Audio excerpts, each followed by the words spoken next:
শ্রীমদ্ ভগবদ্ গীতার ২য় অধ্যায় সাংখ্যযোগ থেকে শ্লোক নম্বর ৩৭।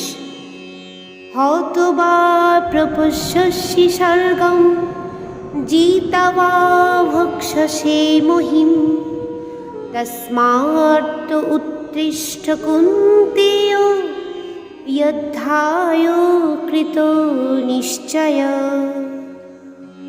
হে কুন্তি পুত্র, এই যুদ্ধে নিহত হলে তুমি স্বর্গ লাভ করবে, আর জয়ী হলে পৃথিবী ভোগ করবে।